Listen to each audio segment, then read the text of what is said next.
Hello, everyone. My name is Simon Kowerski, and this is my classroom technology resource review. Today, we're going to be talking about the article Teaching Students How to Make Movies to Document Their Learning by Jessica Pack. It was published earlier in 2024 on edutopia.org. It discusses how a teacher implemented movie making into their curriculum as a alternative way for students to perform assignments and all of the benefits that it had for their students when they were using it. It provides an outline for how other teachers can do this as well. Through the experiments that the teacher had with this, they were able to determine that the creative bonuses that come from not only recalling information, but storytelling about it and the technical skills that are used in the filming, editing, and publishing of these films that the students were making had a huge benefit on the students. Because there are so many skills involved in this process, the article really emphasizes that assignments around this have to emphasize the creative aspect of it, the critical thinking aspects that go into it. She notes that it's important to not only have students create a film about the information that they're trying to present, they shouldn't just be recalling the information. They should be writing a narrative about it so that they can put some of those higher order thinking skills into use for this. And the teacher just needs to kind of be there to support the students that they're teaching while also allowing them to have that creative freedom to use these online tools to make a film just almost entirely on their own. The article mentions some pros and cons that this method would have. Not only does it encourage creativity and collaboration, but the important one is the technical skills. So, yes, students are doing all these amazing things on their own and working together to create something unique and different, but they're also learning how to film and edit videos and audio and do sound design and storyboarding and all of this kind of stuff, and it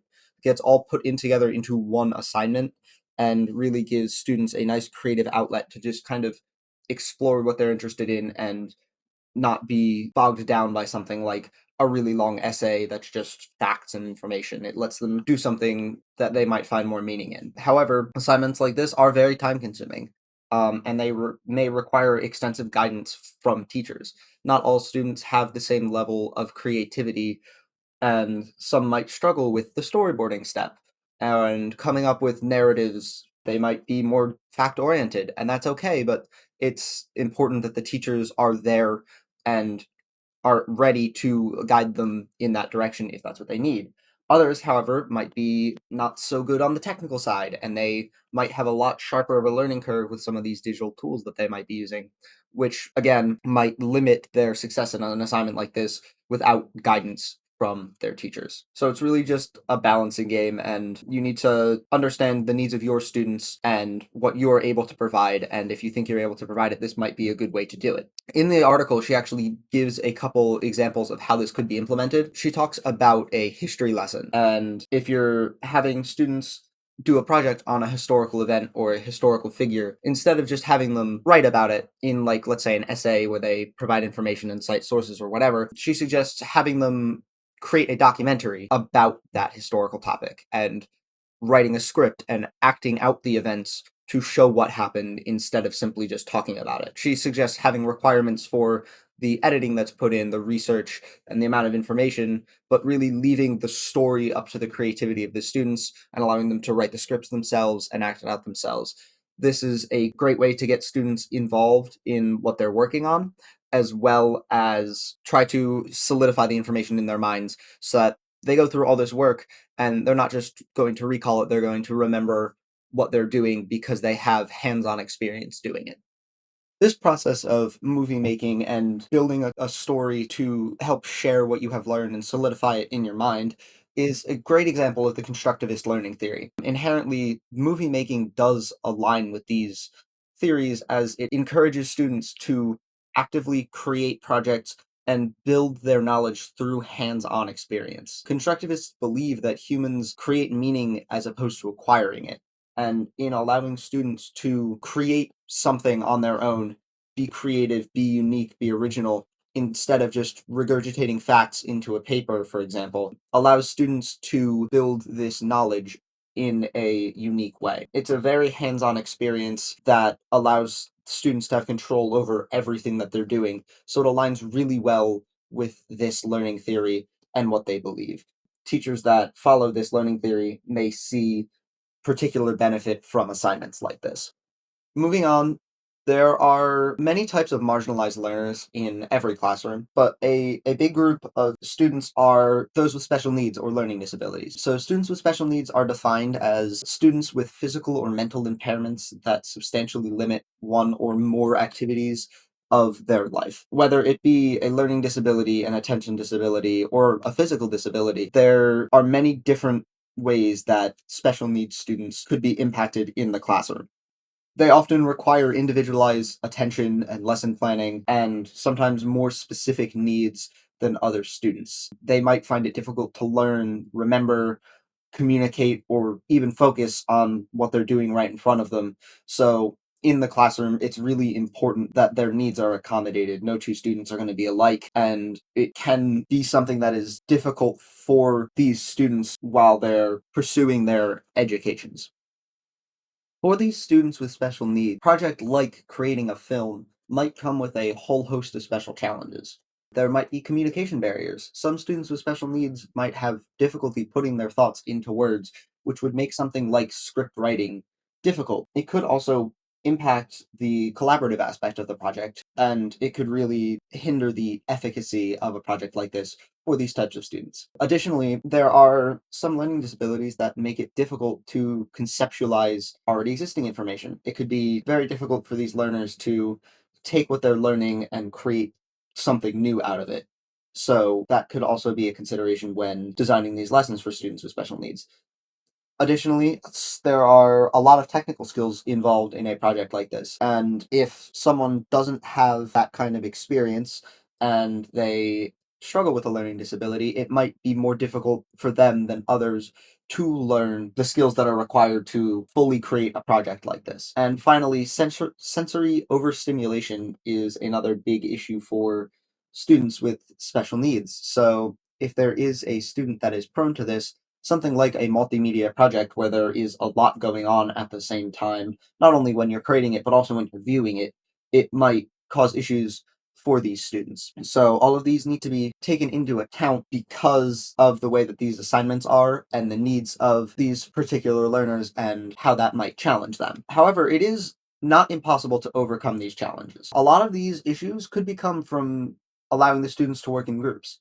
If you have a student who struggles with the creative aspect or has really good ideas but struggles to put them into words, having them work with a partner who understands them a little bit better and who they get along with, they might be able to work together to take the creative aspects of both of their ideas, put them together into a final project. There are possibilities for you to rework the assignment to match one of these needs. If you have a student that, say, struggles with the writing portion of it, you could allow them to do a similar project but without the written aspect. Or if you have a student who is easily overstimulated, you could have them perform the same assignment but without auditory components, for example, and just have them act out the scenes as opposed to having music and sounds. If you have students who struggle with attention, for example, you could break the assignment down into smaller pieces to allow them to work on one part at a time and try to get them to stay motivated through small pieces as opposed to what could be weeks long of this project. And overall, just adjusting the requirements to minimize any stimulants that might be getting in the way of a student with special needs. No one is going to know the student better than you, and if you can know what your particular student needs, just adjusting the requirements ever so slightly would allow you to see more success come out of them as they go through a project like this.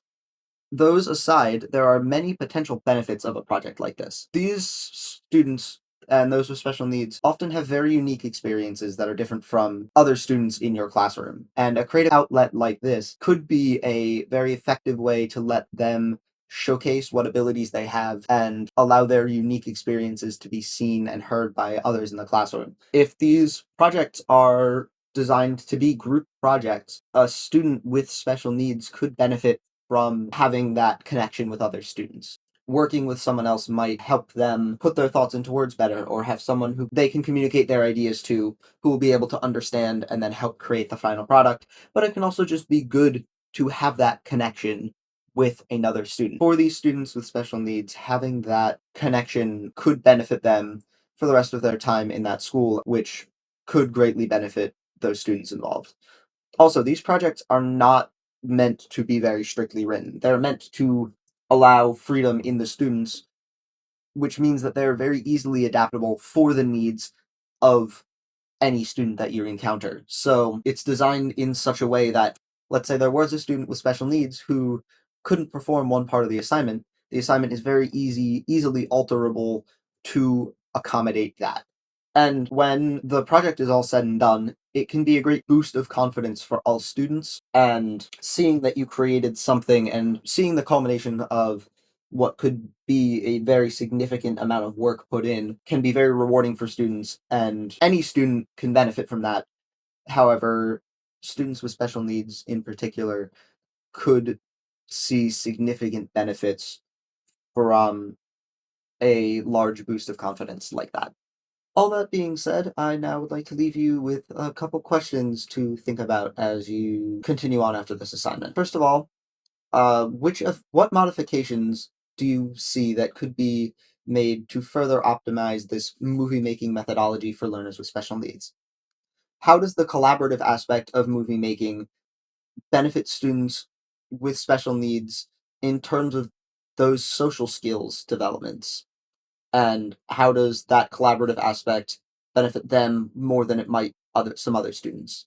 And finally, what methods can educators use to even better write these lessons to be applicable to as many students as possible, including those with special needs, as well as potentially any other marginalized groups of learners? And with that, the final takeaways and conclusions are that allowing students to create narrative films about course content allows them to practice a really wide range of technical and creative skills. This not only allows them to learn more, but also allows them to see significant improvements in the information that they remember and the education that they're receiving. And additionally, students with special needs might feel limited by these assignments, but due to their design and guidance from teachers, it can prove to have many benefits for them and overall be a holistic learning experience that could benefit them in more ways than one. Here's a list of sources that I used for this presentation, and I really appreciate you all taking the time out of your days to watch this presentation. Thank you.